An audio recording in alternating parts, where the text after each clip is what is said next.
আসসালামু আলাইকুম। Hello everyone, কেমন আছেন? আশা রাখি ভালো আছেন। আমি আজকে তৈরি করে দেখাবো টমেটো সস।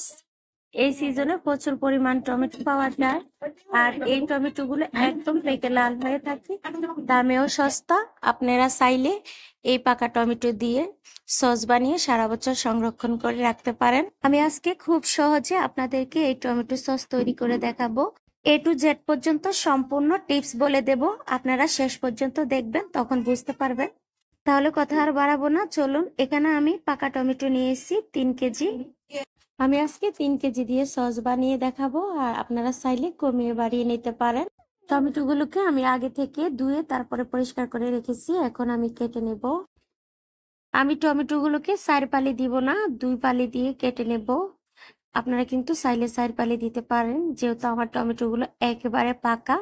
যদি কাঁচা টমেটো হতো তাহলে আমি কিন্তু 4 পালি দিতাম দ্রুত সিদ্ধ হওয়ার জন্য। আর আমার টমেটোগুলো কিন্তু দ্রুত সিদ্ধ হবে, তার জন্য আমি 2 পালি দিলাম। এই যে এইভাবে আমি সবগুলো কেটে নেব। এই যে অলরেডি আমার সবগুলো কাটা হয়ে গিয়েছে। এখন আমি চলে যাব চুলার কাছে। এই যে দেখতে তো পাচ্ছেন আমি কিভাবে কেটে নিলাম। চুলাতে এখন আমি হাঁড়িটা বসিয়ে দিলাম, দিয়ে দিব বাকি উপকরণগুলো। প্রথমে আমি দিয়ে দিব এখানে ছোট 1 বাটি পানি, তার মানে হাফ কাপ পানি। আর এখানে দিব 4 টুকরো দারুচিনি, দিয়ে দিব এখন 5টা এলাচ, এই যে। আর এখন দিয়ে দিব আমি শুকনো মরিচ 5-6টা। আর এখন দিব একটা রসুন, এখানে আমি গোটা একটা রসুন দিয়েছি। আর এখানে দিয়ে দিলাম স্বাদ মতো লবণ, দিয়ে আমি ঢাকনা দিয়ে অপেক্ষা করব বলক আসা পর্যন্ত। এই যে দেখতে তো পাচ্ছেন বলক চলে আসছে, আর আস্তে আস্তে করে কিন্তু পানি উঠতে শুরু করে দিয়েছে। এই যে দেখুন, আমি আবারও ঢেকে দিব 5 মিনিটের জন্য। দেখুন 5 মিনিট পরে ফিরে আসলাম, অলরেডি কিন্তু পানি উঠে গেছে। আমি আরো 2 থেকে 3 মিনিট জাল করে নিব আবারও ঢাকনা দিয়ে। তখন কিন্তু আমার এক্সট্রা পানিটাও শুকিয়ে যাবে, আর টমেটো গুলো ভালো করে সিদ্ধ হয়ে যাবে। এই যে দেখতে পাচ্ছেন আমার কিন্তু অলরেডি টমেটো সিদ্ধ হয়ে গিয়েছে। আর মশলাগুলো আমি কিন্তু ফেলে দিব না, আমি টমেটোর সাথে কিন্তু ব্লেন্ড করে নেব। ব্লেন্ড করার জন্য কিন্তু আমি এখানে ব্লেন্ডারের জাগ নিয়ে নিলাম। এই জাগটার মধ্যে আমি এখন দিয়ে দিব টমেটো। আমার টমেটোগুলো কিন্তু অলরেডি ঠান্ডা হয়ে গিয়েছে। 2 ভাগে আমি কিন্তু ব্লেন্ড করে নেব।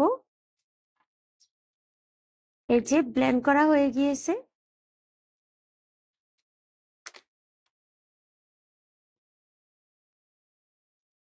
এখন আমি সবগুলো ছেঁকে নিব একটা ছাঁকনির সাহায্যে। আপনারা একটা ছালনির সাহায্যে ছেলে নিতে পারেন, কোনো সমস্যা নেই।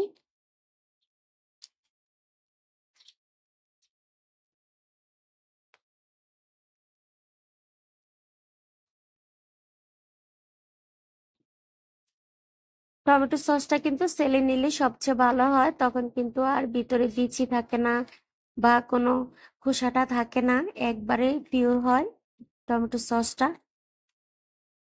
এই যে দেখুন একটা বিচিও কিন্তু গলেনি, তার জন্য আমি এইভাবে ছেঁকে তারপরে ফেলে দিব এই বিচিগুলো। দেখতে তো পাচ্ছেন, আমি আবারও দেখিয়ে দিব আপনাদেরকে।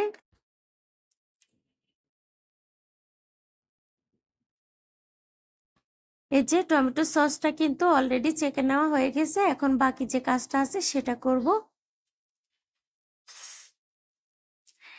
আমি চুলাতে এখন বসিয়ে দিব। এই যে তারপরে দিয়ে দিব এখানে ভিনেগার। এই যে ভিনেগার বা সিরকা আপনারা যেটা বলেন, এই ভিনেগারটা আমি এখানে 1 কাপের মতো দিব। 3 কেজির সাথে আমি 1 কাপ পরিমাণ ভিনেগার দিব। কারণ এই ভিনেগারটা দিলে কিন্তু আপনারা সারা বছর সংরক্ষণ করে রাখতে পারবেন, এই টমেটো সস নষ্ট হবে না। আর দিয়ে দিব এখানে আমি 1 কাপ চিনি, কাপটা কিন্তু আমার বড়। 1 কাপ চিনি দিয়ে দিলাম। আর এখানে দিলাম বিট লবণ। চেষ্টা করবেন বিট লবণটা দিতে, তখন কিন্তু সসের আসল যে স্বাদটা আছে সেটা আসে। আর এখানে আমি এই যে 2 মুখা দিছি, তার মানে 2 টেবিল চামচের মতো বিট লবণ দিয়ে দিলাম।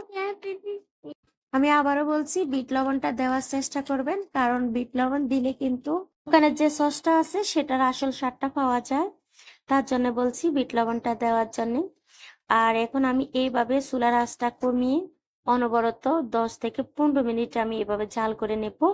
আজকে আমি কোনো আজকে আমি কর্নফ্লাওয়ার দিব না, কারণ কর্নফ্লাওয়ারটা দিলে কিন্তু সসের আসল যে স্বাদটা আছে সেটা নষ্ট হয়ে যায় আমার কাছে মনে হয়।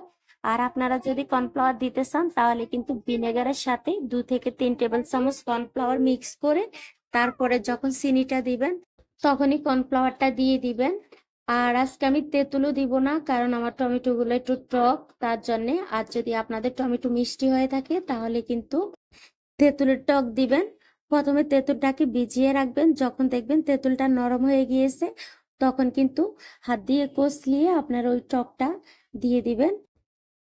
এই যে দেখুন, আমি কিন্তু প্রায় 10 মিনিটের মতো এইভাবে নেড়ে চেড়ে আলতো হাতে তারপরে আমি ঘন করে নিয়েছি, দেখতে তো পাচ্ছেন। তার মানে আমার সসটা কিন্তু অলরেডি হয়ে গিয়েছে। এই যে দেখুন, আমি কিন্তু ঠান্ডা করে নেব। এখন চুলাটা বন্ধ করে দিলাম। ঠান্ডা করে নিলে কিন্তু সসটা আরো ঘন হয়ে যাবে। আমার ভিডিওটি কেমন লাগছে, ভালো লাগলে লাইক কমেন্ট শেয়ার করে দেবেন। নতুন বন্ধু হলে সাবস্ক্রাইব করে দেবেন। আজ এ পর্যন্ত, সবাই ভালো থাকবেন। আল্লাহ হাফেজ।